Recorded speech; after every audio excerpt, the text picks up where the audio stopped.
For several years I've been very interested in Zimbabwe, because Robert Mugabe is pretty much the only African leader trying to totally dislodge white power in Africa. A little history lesson on Zimbabwe. White supremacy came to Zimbabwe starting with the genocidal lunatic Cecil Rhodes. The country was then renamed Rhodesia. As usual, white power attempting to erase a people by trying to rename them, since names link us to a specific time, place, and culture.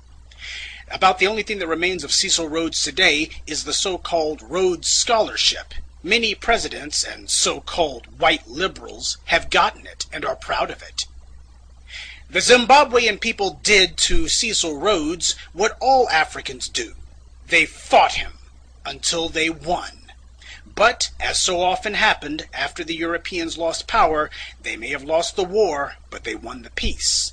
In Uganda, the British installed Idi Amin to be their puppet and protect their interest, which he did, until he eventually became more willful than they were willing to allow. He tossed out the Asians and denounced the whites. They've claimed, with hardly any evidence, that he murdered thousands, hundreds of thousands, possibly millions. Of course, not a single word of this is true, but it's been repeated so often that people have bought into it. In Kenya, the Brits had no problem letting their hand-picked puppet, Daniel Moi, run things for over 20 years, and when the people eventually barred him from running again, he passed the torch, or rather the knife, to yet another white stooge, Mwai Kibaki.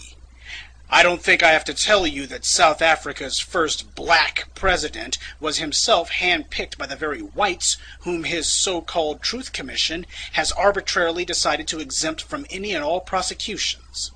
Anyway, Robert Mugabe was a good little white boy for a while, doing as he was told, securing and protecting white interests. He killed anyone who threatened his rule, and the Brits had no problem with it. After all, he didn't touch the land they had stolen, nor was he interfering with their stealing Zimbabwe's minerals. They loved Mugabe back then. Ah, but they're singing a different song now. To hear the good white folks tell the story today, they sound like the police chief in the movie Casablanca, simply shocked to learn that Mugabe had committed ghastly acts of violence against people back when they were giving him praise and adulation. The knighthood.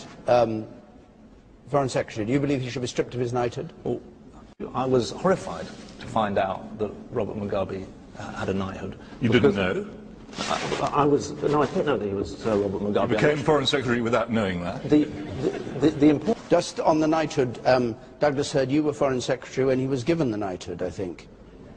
I think not. You were in the government when he was given the knighthood. 94? What were you in 94? I was Foreign Secretary. That was when he was given his knighthood. But not by the. Well, I must plead total amnesia, not by me, and not, I think, by the British government. But I'm Who else can give him a knighthood except the British government?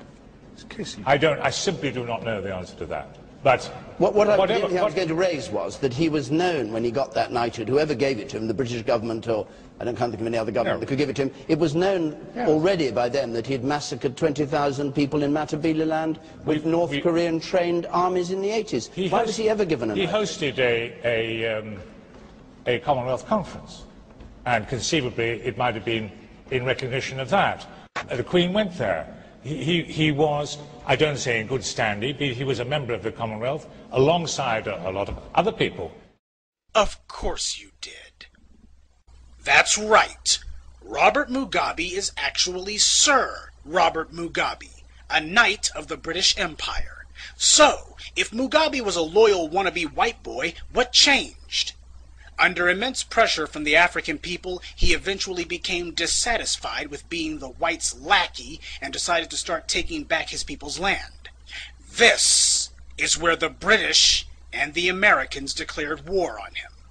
The main cheerleaders against Mugabe has been the BBC, the British news outlet through whom the world has gotten its news about Zimbabwe for the last 30 years. They've accused him of everything but the Jewish Holocaust. Until Mugabe started reclaiming the land, that same BBC wrote nothing but glowing reports about him for over 25 years. But the instant he started taking back the land, they've had nothing but scorn. In order to make it clear how evil Mugabe is, the white media decided to manufacture a hero in their little drama. They chose the MDC, the so-called Movement for Democratic Change. The MDC was started in the late 1990s, back when Mugabe was still carrying water for the whites. The MDC didn't want whites out of power. They just wanted the money the whites had been giving to Mugabe to be given to them instead. The whites at first ignored the MDC, and the MDC couldn't get their candidates elected dog catcher. They had no money and no media support. But when Mugabe started reclaiming the land for his people, all of a sudden the whites started pumping cash into the MDC like crazy. The BBC decided these guys would be presented to the world as heroes fighting against an evil dictator. Of course, they never tell anyone that the only thing the MDC is fighting for is for whites to keep the land they've stolen. No economic policy, no agricultural policy, no educational policies. The MDC's entire political platform can be summed up in 7 words. Don't touch the land the whites stole. Mugabe is called a racist, but the BBC never once has shown the world just who the men who run the MDC are. Men like Ian Kay, a domestic terrorist charged with numerous counts of inciting violence. And this guy is a member of the MDC and is now a Zimbabwean parliamentarian. In a country where whites are only 1% of the population, how is it possible that this guy can be a member of the parliament? Because he's one of the racist white thugs who was running the place during colonialism. He's used the money he stole to engineer a place for himself in the government of a country he shouldn't even be in. Idiots like Morgan Chirangi are only puppets. It's bastards like Kay who actually run the MDC. Chirangi does what they say. But back to the whites' PR war against Mugabe last year. Realizing they couldn't pull in Iraq and gin up a quickie excuse to invade because everyone would recognize it as recolonization, the whites in London decided to take out sanctions instead. And when that didn't work, they asked the US to do the same.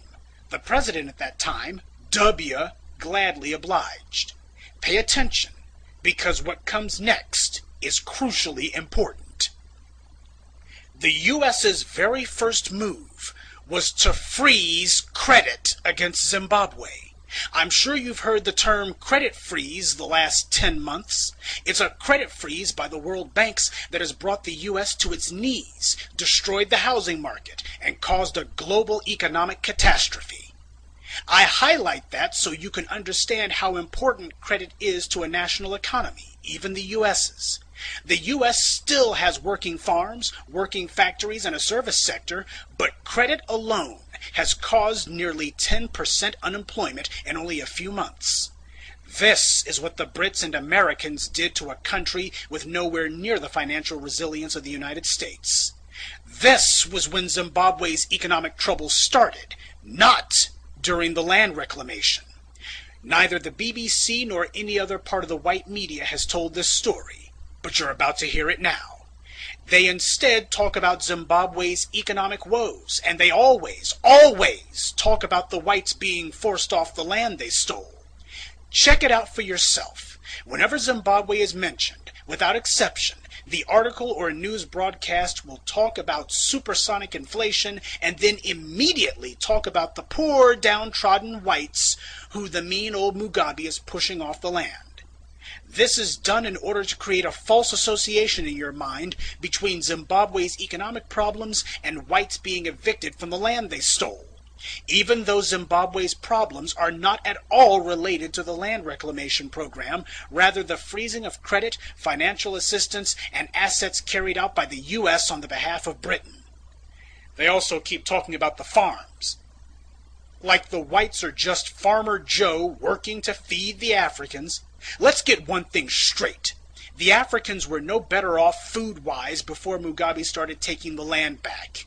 The main people who benefited from the white so-called farmers in Zimbabwe were the whites in South Africa. The Africans have never had full bellies off of whites owning the farmland. But that's the way propaganda works. They want you to think that reclaiming the land has caused massive starvation, when it hasn't. The sanctions have hurt Zimbabwe, not land reclamation. And the BBC is not a neutral observer in all this. They are a zealous advocate for the whites. As far as the BBC is concerned, hey, we stole that land fair and square. Now, how is it that they can get away with these lies? Because we, as black people, do not ask about it.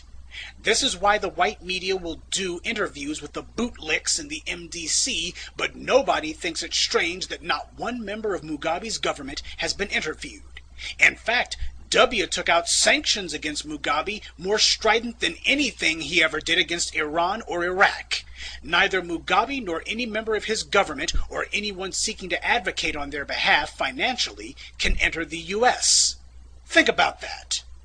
Ahmadinejad went to Columbia University and gave a lecture, even though he took Americans hostage in the 1970s. Say, isn't he supposed to be on the no-fly list?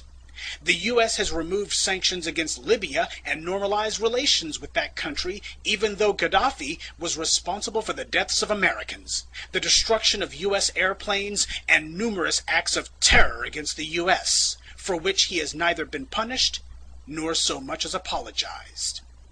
But Robert Mugabe, who has not committed an act of terror against the U.S., not supported anyone who has not even spoken in defense of anyone who has committed terror against the U.S., has sanctions put on him.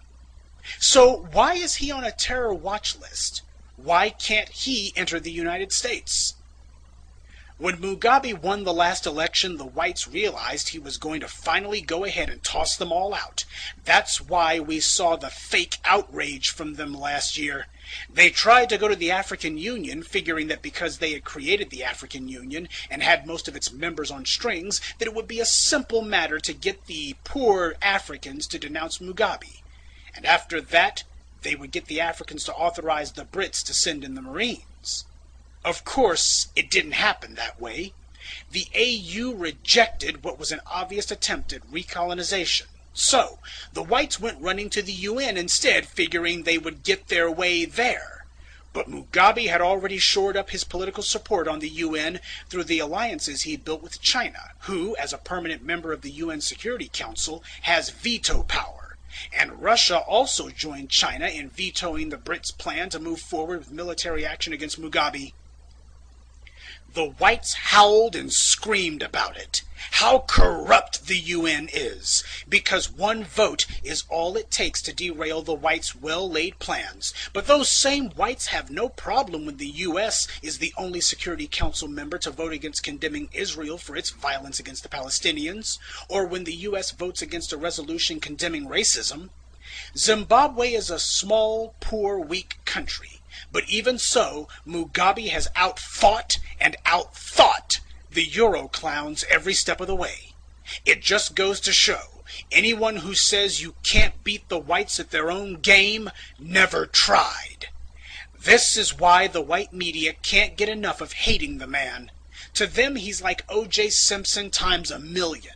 Every day they see him, they have to look at a black man who has shown the world that whites can be kicked around, punched around, beat around, thrown off the land they stole, forced to give back the money they robbed the world of, and that if the non-white world bands together, even the U.S. can't do a damn thing about it. It is the single most dangerous example of defiance toward white power that the modern world has ever seen. But most blacks don't even know that it happened. What happened to Africa under white rule was the same thing you see today, a relentless PR war to convince the world the Africans were primitive savages and they'd be better off with whites in charge. They can't force the issue, so they need to use the last bastion of white power, the media, to fool people into coming to that conclusion on their own. This is why they cannot allow Mugabe's people into the country, why no reporters will talk to him, and why they must demonize him day and night. Mugabe represents the greatest threat to white power the world has ever seen in the modern age. He's no Nelson Mandela, no stooge. He's a man, a black man, standing on his own 2 feet. No, I don't forgive the thousands of lives Mugabe took, but as it stands, he is fighting for the right thing now. I wouldn't build him any monuments, nor would I praise him. But it's not Mugabe I care about. It's Africa. So I support what he's doing. Because it's way past time somebody had the guts to. This is why President Obama extended, yes, you heard me right, extended the sanctions W took out against Zimbabwe. That's right. Obama is carrying out the whites' orders. And he has no problem letting Zimbabwe's government leaders into the country just so long as they're leaders that the whites approve of. If the whites were really so concerned about electoral fraud and election-related violence in Africa, why haven't they said a word about Kenya? Because at the same time we saw whites working themselves into a lather because some white troublemakers said their votes didn't get counted, in Nairobi, the British-backed dictator was busy killing over 1,000 of his fellow Kenyans and displacing tens of thousands more. Just so you know, even the most outrageous death tolls Mugabe has been accused of in 2008 only came to 130 at most. And that's from the opposition party, who I'm sure had no incentive to lie. All the world press talked about the real massacre going on in Kenya, the real barbarity taking place by the British hand-picked stooge in Nairobi. But for some reason the BBC didn't hear a word about it. The British government didn't go to the African Union and demand that their hand-picked puppet Kibaki be denounced, and they sure as hell didn't go to the UN either. 2 disputed elections, claims of governmental violence in both cases, but one saw the death toll reach astronomical heights, while in the other case the casualties were negligible. Yet who did the whites choose to go after? See, it's never been about land or human rights. Since when have the Euro clowns ever cared about that anyway? It's always been about supporting and maintaining white power. Mugabe has shown the world that even the poorest of nations can overthrow white control if they have leaders committed to it. Every African on the planet needs to be watching this one. Mugabe, regardless of his faults, is showing us the way. And for that, we should support him.